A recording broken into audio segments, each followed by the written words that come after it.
ভুল করে ফেলছেন, আরে ভুল তো সবাই করে। পাপ হয়েছে, আরে পাপ তো সবার আছে, আমরা সবাই পাপী। সিজদায় লুটিয়ে পড়ে বিশ্বনবী এই দোয়াটা পড়তেন। বনি ইসরাইলের এক লোক 500 বছর আল্লাহর ইবাদত করেছে। কয় বছর? কোথায় জানেন? সাগরের মাঝখানে এক পাহাড়, ওই পাহাড়ের উপরে বসে 500 বছর টানা আল্লাহর ইবাদত। দিনে আর রাতে একবার করে নিচে নামতেন। সেখানে আল্লাহ তাআলা পাথরের ভেতর থেকে তার জন্য মিঠা পানির ব্যবস্থা করে দিয়েছেন, আর একটা ডালিম গাছের ব্যবস্থা করে দিয়েছেন। সকালে নামলে একটা টসটসে ডালিম, রাতে নামলে টসটসে ডালিম। এগুলো খেয়ে খেয়ে 500 বছর সে আল্লাহর ইবাদত করেছে। আর সে আল্লাহর কাছে বলেছে, আল্লাহ আমি যখন মারা যাব সেজদারত অবস্থায় যেন মারা যাই। ঠিকই আল্লাহ সেজদারত অবস্থায় সাইয়েদনা আজরাইলকে পাঠিয়ে দিলেন। সেজদারত অবস্থায় লোকটা মারা গেল। 500 বছর ইবাদতের পরে আল্লাহর দরবারে কিয়ামতের কঠিন ময়দানে যখন লোকটা হাজির হয়ে যাবে, আল্লাহ বলবেন, আদখিলু আবদি আল জান্নাতা বিরহমাতি, আমার বান্দাকে আমার দয়া, আমার ভালোবাসা দিয়ে জান্নাতে ঢুকায়া দাও। 500 বছর ইবাদত করছে তো আমার দয়ায় আমার বান্দারে জান্নাত দাও। এই বান্দা বলে, বালবি আমালি, আল্লাহ তোমার দয়া লাগবে কেন? আমি আমার আমল দিয়ে জান্নাতে যেতে চাই। কি দিয়ে? কথা বুঝে নাই বোধহয়। আল্লাহর এই বান্দা কি দিয়ে জান্নাতে ঢুকতে চায়? আমল দিয়ে। আল্লাহ বলছে, আমার দয়ায় আমার বান্দারা জান্নাতে নিয়ে যাও। ফেরেশতারা এ বলে, আল্লাহ তোমার দয়া লাগবে কেন? সেজদা তো কম দেই নাই, জিকির করতে করতে 500 বছর শেষ করে দিলাম, আবার তোমার দয়া লাগবে? আমি তো আমার আমলেই জান্নাতে যেতে পারি। আল্লাহ বলবেন, তাই ঠিক আছে, আমি চাইলাম দয়া দিয়ে জান্নাত দিব, তুমি চাইলে আমল দিয়ে ঢুকবা, ঠিক আছে, তোমার আমল আর আমার যে দয়া দুইটার একটু মাপ দেই। তোমার 500 বছরের ইবাদত এক পাল্লায় রাখো। আর আল্লাহ বললেন, আমি যে দয়া করে এই দুনিয়ার নাজ নেয়ামত বিউটি সৌন্দর্য দেখার জন্য তোমারে দুটা চোখ দিয়েছিলাম, দুটা নয় একটা চোখ আরেক পাল্লায় রাখো। রাখা হবে, দেখা যাবে ওই 500 বছরের ইবাদত হালকা হয়েছে, আর মুহূর্তের মধ্যে আল্লাহর দেয়া একটা চোখের নেয়ামত ভারী হয়ে গিয়েছে। আল্লাহ বলবেন, তোমার কথা মতো মাপ দেয়া হলো, এবার ফলাফল দেখো। হিসাব বলে, তুমি এখন জাহান্নামে যাবা, go to the hell fire, যাও এবার জাহান্নামে যাও। মাপ জোখে যখন আসছো আমার সাথে হিসাব ক্যালকুলেশন, যাও তুমি এবার জাহান্নামে যাবা। এবার লোকটা কাচুমাচু করে বলে, আল্লাহ আমি বুঝি নাই, আল্লাহ আমি বুঝতে পারি নাই, খেয়াল করি নাই, তুমি আমারে ক্ষমা করো, তুমি আমারে মাফ করো। ও আল্লাহ, এবার আমি টের পেয়েছি, এবার আমি বুঝতে পেরেছি, তোমার দয়া ছাড়া দুনিয়ায় কেউ জান্নাতে যেতে পারবে না, কেউ পারবে না। আল্লাহ বললেন, ওরে গোলাম, তুই তো কিছুই ছিলি না, অস্তিত্বহীনতা থেকে তোরে অস্তিত্বে আনলো কে? ওই ছোট্ট শুক্রাণু থেকে মায়ের পেটে 9 মাস ধরে খাবার দিয়েছে কে? আবার সুস্থতার সাথে দুনিয়ার বুকে তোরে ডেলিভারির ব্যবস্থা করে দিল কে? আবার তোর মায়ের বুকের ভেতরে 2টা খাবারের লাইনের ব্যবস্থা করে দিল কে? আবার তোকে শৈশব পেরিয়ে কৈশোর পেরিয়ে তারুণ্য, তারপরে যৌবন, এগুলো দান করলো কে? তার চেয়ে বড় কথা, পাহাড়ের মাঝখানে সাগরের মাঝখানে 500 বছর ইবাদত করার শক্তি তোর গায়ে দিয়েছে কে? এই সাগরের মধ্যে লোনা পানি, লবণের পানি মুখে দেয়া যায় না, সেখান থেকে আমি পাহাড়ের ভেতর থেকে মিঠা পানির ব্যবস্থা করে দিলাম। ওই জায়গায় তোরে রিজিকের বন্দোবস্ত করলো কে? সকাল বিকাল 2 বেলা টসটসে ডালিম খাওয়ার ব্যবস্থা করে দিল কে? তোর আবদার ছিল, আল্লাহ আপনি আমারে সেজদারত অবস্থায় রুহু কবজ করবেন, তোর শেষ আবদারটাও পূরণ করেছে কে? ও গোলাম, আমার রহমতের তুলনায়, আমার নেয়ামতের তুলনায় তোর 500 বছরের ইবাদতের কোনো ওজনই হবে না। গোটা বিশ্বের কেউ কোনোদিন আমার জান্নাতে ঢুকতে পারবে না আমি আল্লাহর দয়া ছাড়া। হুয়ার রহমানুর রহিম, তিনি দয়াময়, তিনি মেহেরবান। জিব্রাইল আলাইহিস সালাম বিশ্বনবীর এই লম্বা হাদিসটা যখন শোনালেন, আমি যা যা বলছি এটা বিশাল এক হাদিসের অনুবাদ। বললেন, ইয়া মুহাম্মদ, এই দুনিয়ার সবটাই চলে আল্লাহর রহমত দিয়ে। হাদিসের শেষ কথা, সব চলে আল্লাহর কি দিয়ে? তখন বিশ্বনবী সাহাবাদের বললেন, ও সাহাবারা শোনো, আল্লাহর জান্নাতে কেউ কোনোদিন প্রবেশ করতে পারবে না তার রহমত ছাড়া। সাহাবারা বললেন, ইয়া রাসূলুল্লাহ, আপনিও না? আপনিও কি আল্লাহর রহমত ছাড়া প্রবেশ করতে পারবেন না? বিশ্বনবী বললেন, না আমিও না, আমি বিশ্বনবীও আল্লাহর জান্নাতে আল্লাহর রহমত ছাড়া ঢুকতে পারবে না, তবে কিয়ামতের দিন আল্লাহর রহমত আমার চারদিকে বেষ্টনী দিয়ে থাকবে। আল্লাহ নিজের পরিচয় দিয়ে বললেন, আলিমুল গায়বি ওয়াশ শাহাদাতি হুয়ার রহমানুর রহিম। আমি হলাম রহমান, আমি রাহিম। আল্লাহরে চিনছেন? ওবারখালীর ভাইয়ের, আপনার রবকে চিনতে পারতেছেন?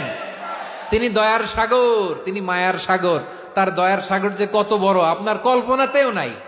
এজন্য আপনার পাপ যত বড় হোক, অন্যায় যত বড় হোক, অপরাধ যত বড় হোক, আপনার জুলুম যত বড় হোক, আল্লাহর রহমান নামের দরিয়া তার চাইতেও বড়। আল্লাহ বললেন, খুলিয়া ইবাদিয়াল্লাযীনা আসরাফু আলা আনফুসিহিম লা তাকনাতু মির রাহমাতিল্লাহ ইন্নাল্লাহা ইয়াগফিরুয যুনুবা জামিআ ইন্নাহু হুয়াল গফুরুর রহিম। ও আমার গুনাহগার বান্দারা শোনো, জুলুম করেছো, ভুল করেছো, অন্যায় করেছো, আল্লাহর রহমত থেকে নিরাশ হয়ো না। আমরা বিশ্বাসীরা কঠিন কালে আল্লাহর রহমত থেকে নিরাশ হব না, ঠিক কিনা বলেন? আল্লাহর রহমত থেকে নিরাশ হবেন? ভুল করে ফেলছেন, আরে ভুল তো সবাই করে, পাপ হয়েছে, আরে পাপ তো সবার আছে, আমরা সবাই পাপী, সবাই পাপী। যত পাপ হোক, ভুল হোক, অন্যায় হোক, অনুতপ্ত হয়ে তওবা করে, অজু করে, জায়নামাজটা বিছিয়ে সেজদা দিয়ে চোখের পানি ছাড়েন। চোখের বেয়ে পড়া পানি আল্লাহর কাছে যে কত প্রিয়। অনুতপ্ত বান্দার চোখের পানির ফোঁটা তার চোখ বেয়ে, নাকের ডগা বেয়ে জমিনে ড্রপ করার আগেই আল্লাহর ওই বান্দার সব গুনাহ মাফ করে দেয়। আল্লাহ বললেন, আমি রহমানুর রহিম, আমি দয়াময়, আমি মেহেরবান। এরপর আল্লাহ বললেন, হুয়াল্লাহুল্লাযী লা ইলাহা ইল্লা হুয়াল মালিকুল কুদ্দুসুস সালামুল মুমিন। ওয়াল্লাহুল্লাযী, তিনি এমন আল্লাহ, লা ইলাহা ইল্লাহু, তিনি ছাড়া কোনো ইলাহ নাই। আল মালিক, তিনি হলেন আল মালিক। দুইটা শেষ, আর রহমান আর রাহিম শেষ। এবার আল্লাহ 3 নম্বর গুণবাচক নামের পরিচয় দিচ্ছেন। আল্লাহ বলছেন, আমি হচ্ছি আল মালিক। আমি কি? মানে সম্রাট। আল মালিক মানে হচ্ছে the king, the king of kings. সব রাজার বড় রাজা, মহারাজা। তার চেয়ে বড় রাজা আর কেউ নাই, তার চেয়ে বড় সম্রাট আর কেউ নাই, তার চেয়ে বড় ক্ষমতাধর সত্তা মহাবিশ্বে দ্বিতীয় কেউ নাই। চিৎকার করে বলেন, ঠিক কিনা? তিনি আল মালিক। আল মালিক মানে ক্ষমতাধর, ক্ষমতার মালিক, রাজা ধীরাজ বাদশাহ। তার ক্ষমতা আর আমাদের ক্ষমতা একরকম নাকি? হ্যাঁ, আমাদের দুনিয়াতে ক্ষমতা অস্থায়ী ক্ষমতা, ঠিক কিনা বলেন? আইজ আছে কাল নাই, এরকম না ক্ষমতা? আল্লাহর ক্ষমতাও তো এরকম না, আইজ আছে কাল নাই এরকম। দুনিয়াতে দেখবেন কোন দেশের প্রেসিডেন্টের 4 বছরের ক্ষমতার মেয়াদ, কোন দেশের 5 বছরের। আল্লাহর কয় বছরের? 10 বছরের নাকি 20 বছর, 100 বছর। আল্লাহর ক্ষমতার মেয়াদ কতদিন বলেন? বুঝে থাকলে বলেন তো। চিরকাল তার ক্ষমতার মেয়াদ। চিল্লায় বলেন, ঠিক কিনা? নিরঙ্কুশ ক্ষমতা, একচ্ছত্র ক্ষমতা বলতে যা বুঝায়, এই ক্ষমতা একমাত্র আল্লাহরই আছে। আমাদের ক্ষমতার জন্য আমরা ডিপেন্ড করতে হয়, ওর ডিপেন্ড লাগে, ওই জনমত নেওয়া লাগে, ওই জনগণের কাছে যাওয়া লাগে, ভোট চাওয়া লাগে, এরা ভোট দিলে এরপরে আমরা আসবো, ঠিক কিনা? আবার জনগণ না চাইলে আমরা নাই। আল্লাহর ক্ষমতা কি এরকম? হ্যাঁ, আবার দেখবেন দুনিয়াতে ক্ষমতায় যাওয়ার জন্য জোট করা লাগে। জোট, জোটের রাজনীতি আছে না নাই? জোট হয়, শরিক হয়, এই হয়, সেই হয়, নানাভাবে দুনিয়াতে ক্ষমতায় আসতে হয়। আল্লাহ বলে, আমার ক্ষমতার জন্য কারো উপর বিন্দু পরিমাণ আমার ডিপেন্ড করা লাগে না। সৃষ্টি শুরু থেকে আমি ক্ষমতার চেয়ারে বসা, মহাবিশ্বের শেষ পর্যন্ত, সীমাহীন ভবিষ্যৎ পর্যন্ত আমি ক্ষমতার চেয়ারে থাকব। আমি হলাম আল মালিক। আমার ক্ষমতার কোনো কমতি নাই, কোনো ঘাটতি নাই। কেউ আমার ক্ষমতা থেকে নামাতে পারবে না। পারা যাবে? এই যে আমরা ফ্যাসিস্ট সরকারের যে আপনারা নামাই দিছেন গণ অভ্যুত্থান করে, মনে আছে? 5ই আগস্টের কথা ভুলে গেছেন এত তাড়াতাড়ি? মনে আছে? আছে। তা আমরা সবাই মিলে যদি একটা গণ অভ্যুত্থান করি, তাইলেই তো আল্লাহর ক্ষমতার চেয়ার থেকে নামায় ফেলানো যায়। হ্যাঁ, যাবে না? পারবো না আমরা? কি বলে, পারা যাবে না? আচ্ছা, আমরা না হয় পারলাম না, জিন জাতি যদি আমাদের সাথে জয়েন করে, ম্যানকাইন্ডের সাথে জিনকাইন্ড, ইফ দে জয়েন আস, সবাই মিলে একটা গণ অভ্যুত্থান, রেভলিউশন, ডেমনস্ট্রেশন, প্রোটেস্ট, সবাই মিলে যদি একটা অভ্যুত্থান করি, তাইলেই তো আল্লাহর ক্ষমতা শেষ। আওয়াজ করে বলেন, তাইলে কি আল্লাহর ক্ষমতা শেষ হবে? তাহলে আমরা সবাই মিলে একটা গণ অভ্যুত্থান যদি করি, আল্লাহর ক্ষমতা থেকে নামানো যাবে? আল্লাহ বলেন না, আমি হলাম আল মালিক, আসল ক্ষমতার মালিক, the king of kings, the owner of ultimate power, the owner of ultimate authority, the owner of ultimate sovereignty. নিরঙ্কুশ একচ্ছত্র ক্ষমতার মালিক হচ্ছি আমি আল্লাহ।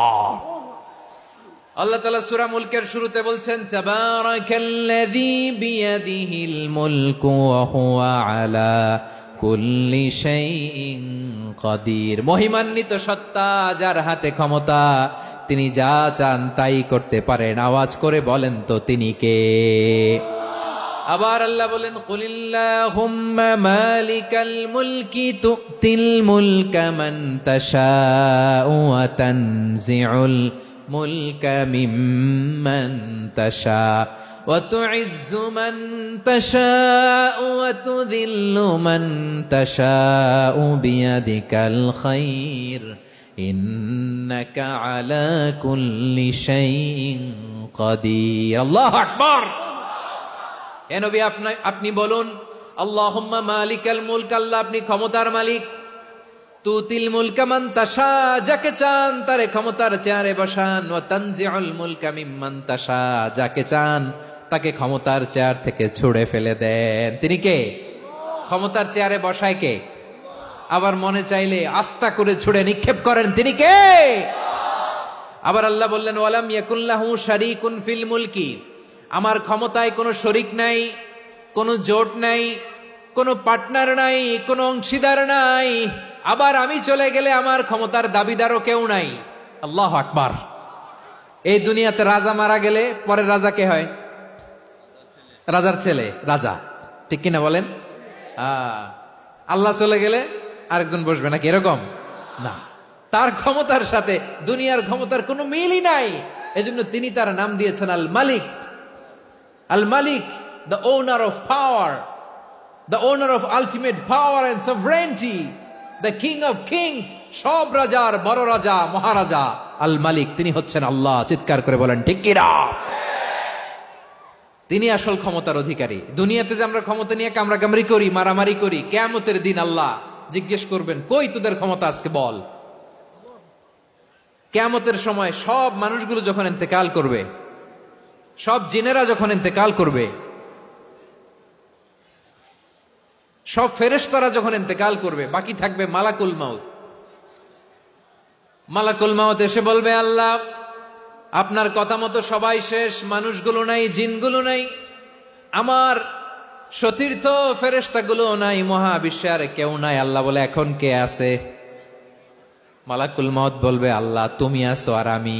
তুমি তো আল হাইয়্যু আল কাইয়্যুম, অবিনশ্বর, শাশ্বত, চিরঞ্জীব, কোনদিন মরবা না, তুমি আছো আর তোমার গোলাম আমি আছি আজরাইল। মহাবিশ্বে কয়জন আছে? মাত্র জোরে বলেন। এক হচ্ছেন, আর হচ্ছে মালাকুল মাউত। আল্লাহ তুমি আছো আমি আছি। আল্লাহ বলবে, ঠিক আছে, এবার তোমার মরণের পালা, মুত ইয়া মালাকাল মাউত, হে মৃত্যুর ফেরেশতা তুমি মরো। মালাকুল মাউত আল্লাহর আদেশ বাস্তবায়ন করতে যে বিকট একটা চিৎকার দিয়ে মৃত্যুবরণ করবে। ওই চিৎকার দুনিয়ার মানুষেরা, চিৎকারের আওয়াজ যদি দুনিয়ার মানুষেরা শুনতে পেত, দুনিয়ার মানুষের প্রত্যেকের কানের পর্দা ফেটে মুহূর্তের মধ্যে সব লাশ হয়ে জমিনে পড়ে রইত। ভয়ঙ্কর চিৎকার দিয়ে মালাকুল মাউত বিদায় নেবে, কেউ নাই। এবার বলেন তো, মহাবিশ্বে মহাশূন্য, কেউ নাই, উপরে নিচে, সামনে পেছনে, ডানে বায়ে কোন সত্তা, কোন জীবিত সত্তার আছে? একজন ছাড়া, তিনি কে? কুল্লু মান আলাইহা ফানি ওয়া ইয়াবকা ওয়াজহু রাব্বিকা যুল জালালি ওয়াল ইকরাম। পড়েন, ফাবিআইয়ি আলাই রাব্বিকুমা তুকাযযিবান। কেউ থাকবে না একজন ছাড়া, একজন ছাড়া। এই ড্রোন দেখে হাত নাড়ালে হবে? আমার দিকে তাকাইতে হবে, কথা শুনতে হবে। মহাবিশ্বে কেউ নাই একজন সত্তা ছাড়া। আওয়াজ করে বলেন, তিনি কে? এবার আল্লাহ ডেকে বলবেন, লিমানিল মুলকুল ইয়াউম, লিমানিল মুলকুল ইয়াউম। ক্ষমতা কার? Who belongs the kingdom today, who belongs the power authority today, who belongs the sovereignty today. আজকে ক্ষমতা কার? দুনিয়াতে ক্ষমতা নিয়ে এত কামড়াকামড়ি, দুনিয়াতে চেয়ার নিয়ে এত মারামারি, এত অত্যাচার, এত রক্তপাত, এত ব্লাডশেড। আজকে বলো তো ক্ষমতা কার? কার ক্ষমতা? মহাশূন্যে কোনো আওয়াজ নাই, শুধু আমার রবই বলবেন লিমানিল মুলকুল ইয়াউম, আজকে ক্ষমতা কার? কোনো আওয়াজ নাই, উত্তর দেওয়ার মতো জীবিত কোনো সত্তা নাই, ফলে কেউ উত্তর দিতে পারবে না। আল্লাহ নিজেই প্রশ্নের উত্তর দিয়ে বলবেন লিল্লাহিল ওয়াহিদিল কাহ্হার, একচ্ছত্র অধিপতি, ক্ষমতার মালিক আল্লাহ ছাড়া কারোর জন্য কোনো ক্ষমতা নাই। চিল্লায় বলেন ঠিক কিনা? তাহলে আর রহমান আর রাহিমের পরে আমরা জানলাম আমার আল্লাহর আরেকটা সুন্দর গুণবাচক নাম হচ্ছে আল মালিক। কি নাম? আল মালিক, মানে দ্য কিং, রাজাধিরাজ, সব রাজার বড় রাজা, মহারাজা।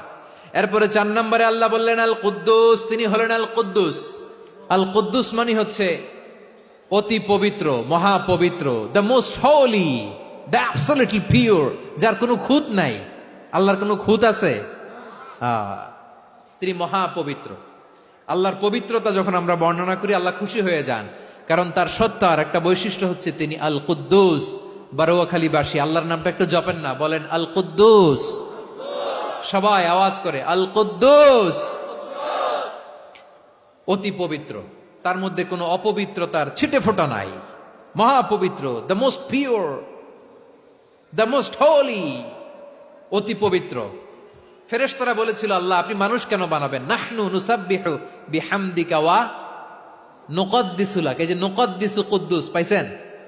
তারা বলেছিল আল্লাহ মানুষ কেন বানাবেন, মারামারি করবে, আমরাই তো ভালো, আমরাই আপনার মহিমা বর্ণনা করি, আমরাই আপনার পবিত্রতা বর্ণনা করি। নুকদ্দিসু লাক, তার মানে আল কুদ্দুস।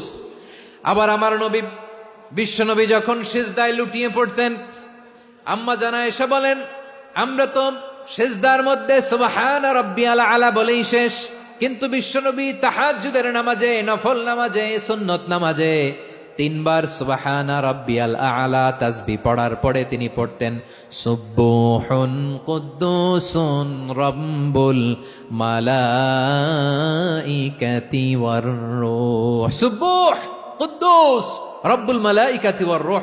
সিজদায় লুটিয়ে পড়ে বিশ্বনবী এই দোয়াটা পড়তেন নফল নামাজে, সুন্নাত নামাজে কিংবা তাহাজ্জুদের নামাজে। সুবহান রাব্বিয়াল আলার পরে কি পড়তেন? সুবহুন, আওয়াজ করে বলেন সুবহুন কুদ্দুসুন রব্বুল মালাইকাতি ওয়ার রূহ। মানে আল্লাহ আপনি প্রশংসিত, আল্লাহ আপনি অতি পবিত্র, আপনি সব ফেরেশতা কুলের রব, ফেরেশতাদের সরদার জিব্রাইলের রব। সুবহানাল্লাহ। আজকে থেকে পড়বেন সিজদায়? হ্যাঁ, বারোখালীবাসী পড়বেন নাকি? হুজুর নামাজে তো পড়ি না। হ্যাঁ, এরকম নফল নামাজে, তাহাজ্জুদের নামাজে, সুন্নত নামাজে সিজদার যে তাসবিহ সুবহানা রাব্বিয়াল আলা 3 বার পড়ার পরে আমার ভাইয়েরা, মহিলা প্যান্ডেলে আমার যে মায়েরা বোনেরা আছে, আজকে তো রেকর্ড হয়ে যাবে, কালকেই ভিডিও পেয়ে যাবেন। 3 বার সুবহানা রাব্বিয়াল আলা পড়ার পরে পড়বেন সুবহুন কুদ্দুসুন রব্বুল মালাইকাতি ওয়ার রূহ। পড়বেন তো ইনশাআল্লাহ?